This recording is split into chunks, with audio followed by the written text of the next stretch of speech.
Yeah. So hello everyone, my name is Jia. I'm from the Chrome Sydney team. Today I'm going to give a talk. Can you hear me? Can you all hear me?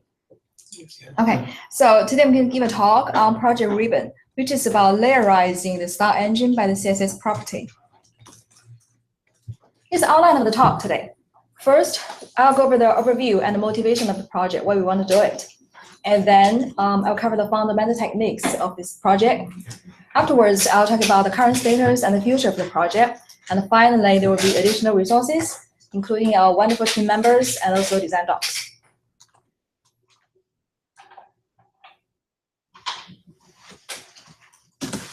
Okay, so this is the outline of the pipeline of the current style engine. And it shows what the old structure looks like. The CSS property parser is a parsing module.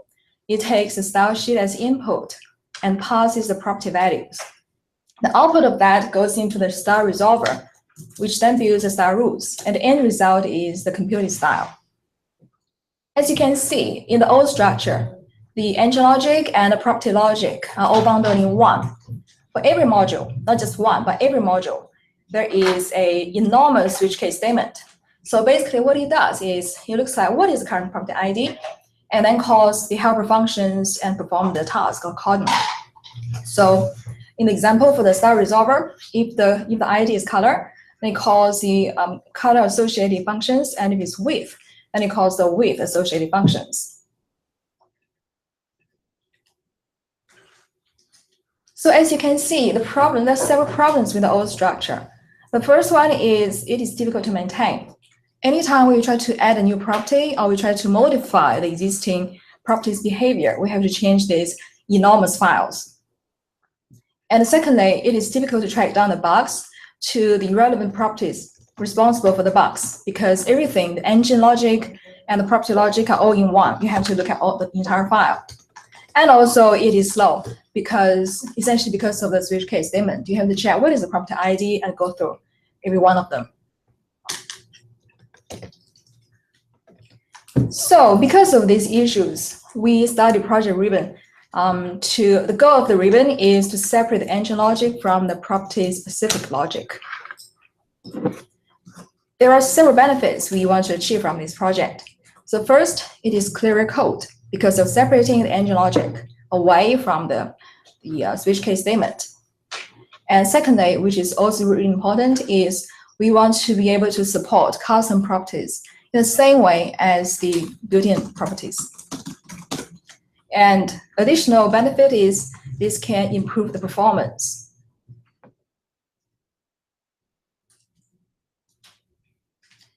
So the essence of the Ribbon project is that for every property, we have its own API class.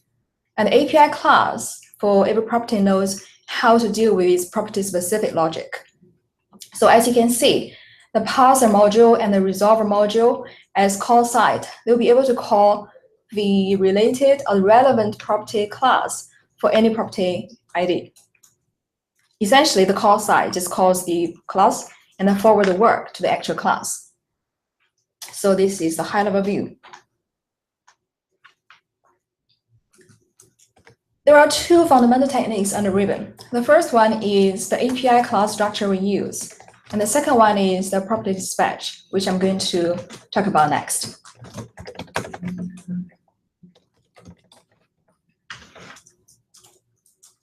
So under Ribbon, there is one base class called CSS property API. And for every property, there is a subclass of the property API. So in this example, we have the CSS property API color corresponding to the color property, and the API mask for the mask property. And the ... means like we have a lot more. All these classes, the base class and also the subclasses, they have the same common interface. So that means we have the same function declaration for passing value, which handles the longhand parsing, and apply initial that handles the style rule building. And every subclass implements property-specific logic for ribbonized properties. So I just like to say, ribbonized properties means, so if a property is ribbonized, that means the property has its API class implementation. If it is unribbonized, that means it's the old style. So the subclasses, they implement property-specific logic. And what the base class does is it either handles logic for unribbonized properties, essentially the switch case statement, or it can also provide the default logic shared by all the classes.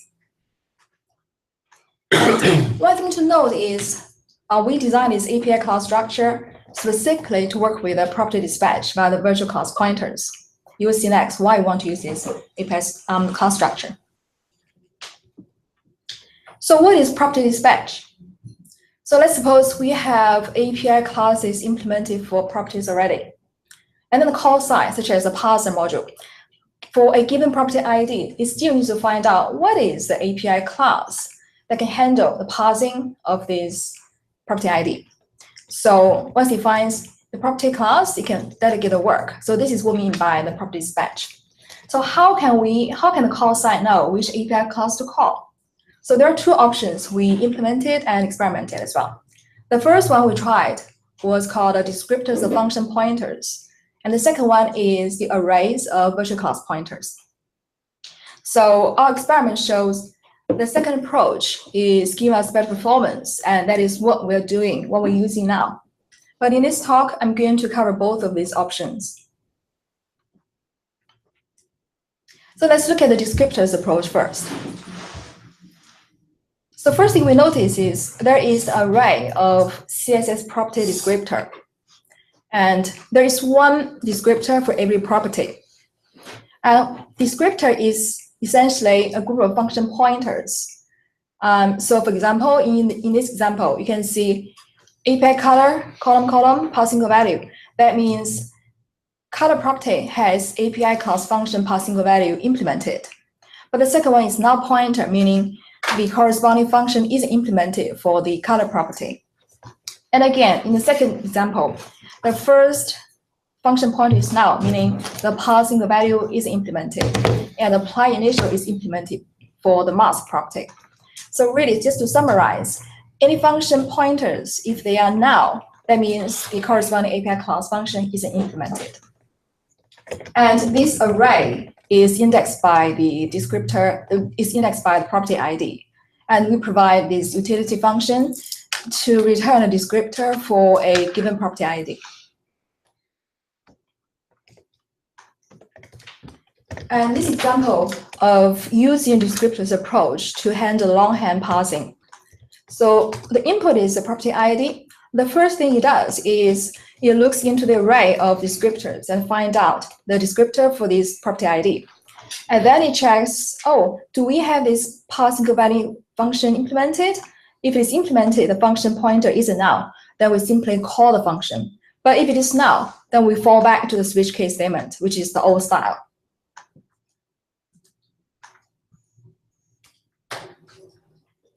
There are several problems associated with the descriptors approach. The first thing is it is difficult to maintain because we can have enormous number of null pointers. A null pointer, just remember, it is any function that hasn't been ribbonized, hasn't been implemented. And the second thing is it is slow to get the required function. So let's look at the previous slide. We have to go through several steps for the passing value of the property ID. First, look into array, and then check the function pointer. If it is now, we have to go back to the switch case statement. So we have to go through several steps. That is why it is slow to get the required functions. Okay, because of these problems, we implemented and experimented with the second approach, which is array of virtual class pointers. So again, we have array, and the array contains CSS property API pointers, and there's one pointer for every property. And remember, the property API is the base class of all the property subclasses.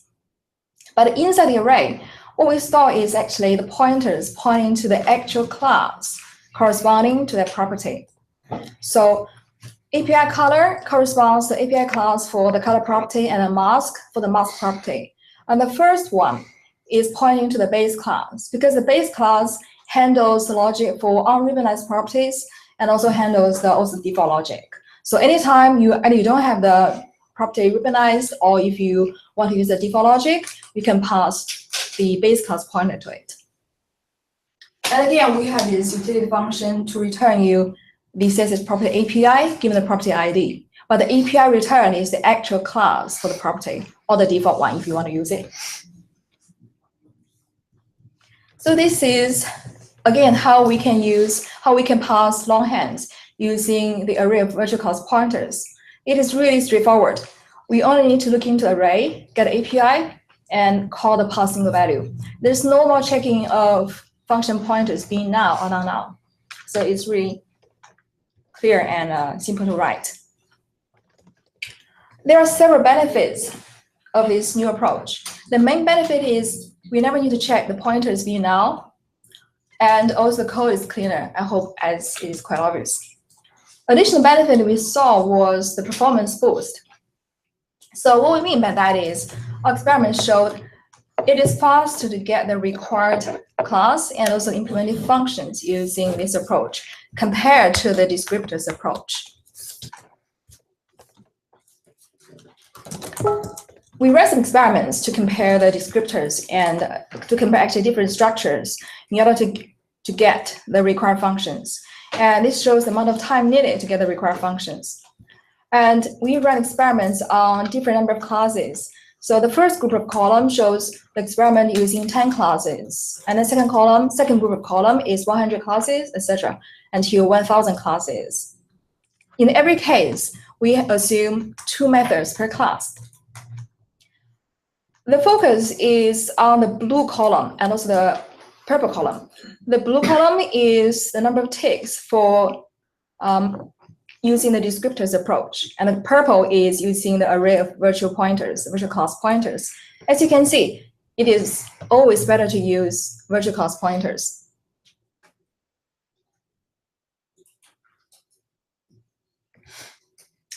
Okay, can I move on to the next slide? Right, so we ran similar experiments. The difference from the previous slide is we fixed the number of classes to 500, and then we vary the number of methods per class.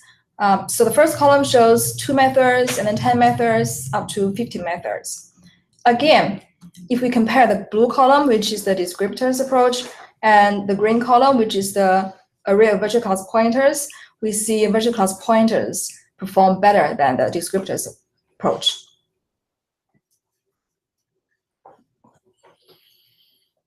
So these are the 2 fundamental techniques under Ribbon. I'll next talk about the current status and what we've been working on. Project Ribbon in the Parser is the first sub-project we started under the big Ribbon project. And the goal of the project is to implement API class functions for parsing. So parsing of value is one of the things we've been doing for this sub-project. And we have completed all longhand properties ribbonization, except a few properties that are being parsed using the fast path methods. And we have completed ribbonizing all shorthand properties, meaning all these properties have their own API class implementations. There are only a few remaining items to do, covering some corner cases. So one example is the so-called star rule. So essentially what it means is that how we pass a property sometimes depends on the star rule associated with this property. So for example, we may have a CSS style. The rule star rule could be CSS style, or the star rule could be viewport. And we can have the same property name occurring under both of them. So the parsing behavior will be different. Style building is the current focus of Ribbon. What it does is it implements API class functions to build style rules. We have completed the ribbonizing the generated style builder functions. And the way we did that is we still generate these class functions and we put them into the header files. The one we're currently working on is ribbonizing the custom style builder functions. It's a little bit different from the completely generated style builder functions in that these functions, the custom stability functions, have longer function bodies. So when we generate, we have to be careful, and we probably need to put into the CPP files instead of the header files. CSS property metadata is another project that is almost complete. So CSS property metadata contains metadata for all the properties. So we may ask, is this property runtime enabled? Is it interpretable? Is it inherited, etc.? And the goal of this project is to implement API class functions that can return the metadata value or return true or false if you want to ask, is it runtime enabled? So yeah, the project is almost complete for all the properties. What is the future of Project Ribbon? We still have a little bit remaining things to be done for Ribbon in the parser, and our current focus is on style building. And in the future, we still have a lot more to do. I'm just listing a few sample items that we are proposing to work on. The first one is style property shorthand. What it does is, given a shorthand, we want to return what is associated longhands of it. And the second one, like CSS style property metadata, contains a bunch of metadata of the property, such as what is its ID, if it's been set from a shorthand property, etc. And computer style CSS value mapping is, say, given the computer style and given the property ID, what is the CSS value? And of course, there are more to come. And a longer term, really longer term is, after the Ribbon project is complete, we could potentially restructure API classes. As you can see, the current structure is kind of flat. There's one base class and multiple subclasses as siblings.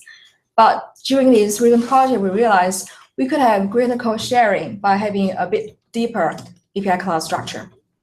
But this is really longer term and probably going to be done after the Ribbon project is complete, because then we have an idea of what properties are sharing the most logic. So here's our team members. Everyone has put in a lot of effort into this project and moving it forward.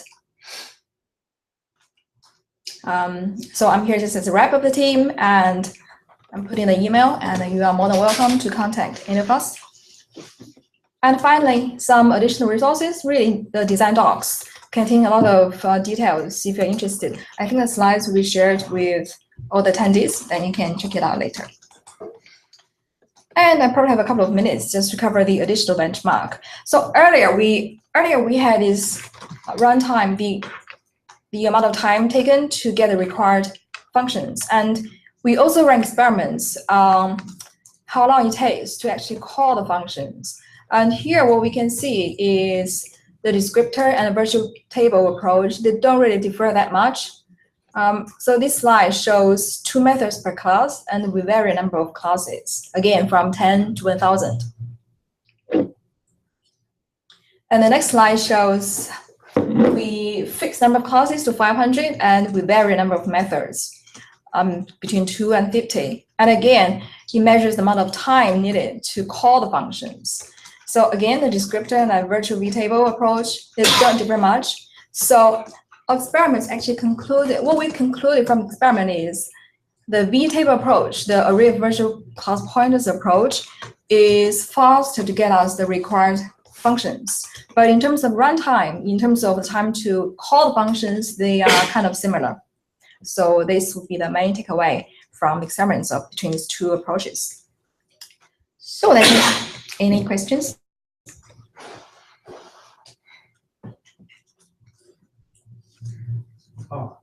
So does this change any of the storage for each property?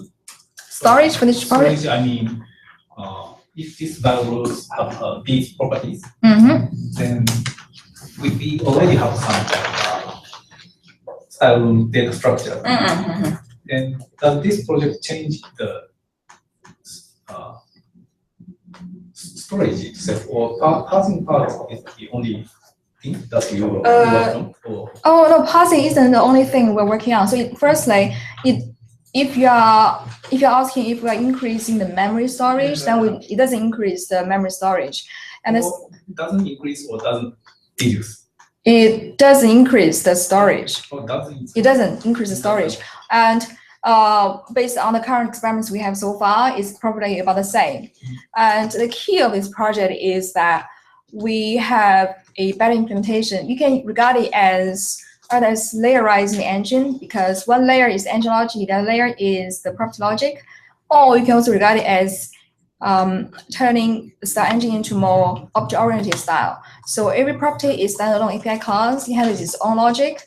So the main benefit is clearer code and better support for the custom property, and definitely doesn't degrade the performance in terms of runtime or memory used. And what we have seen so far is the new structure, meaning the array of virtual class pointers, is improving the runtime for getting the required functions. Yeah.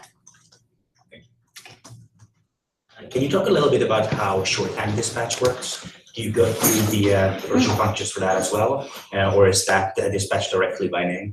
Yeah, so the shorthand, there are several cases. Some of the shorthands, they require really dedicated set of functions to do, so it doesn't involve any component longhand. Right. So there's one type of shorthand. And the second type of shorthand is it's sort of unwrapped and called individual longhands. And people say, hey, I'm your shorthand, and I go over and parse the corresponding longhands.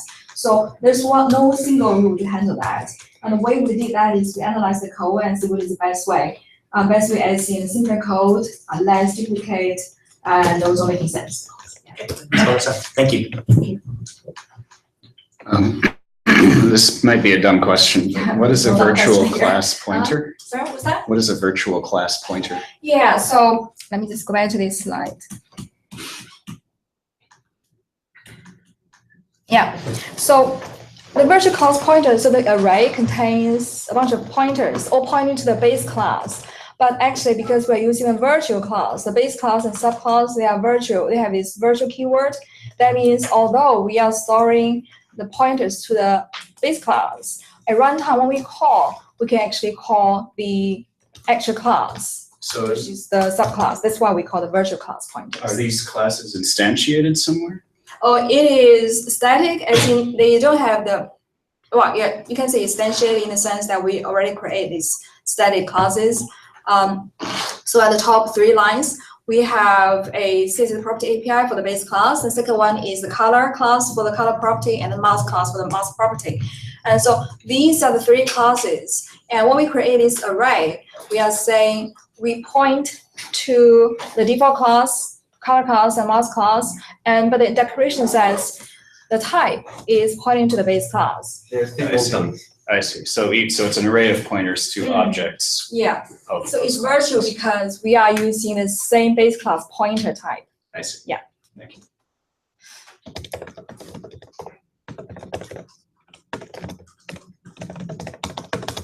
Yeah. Okay, thank you.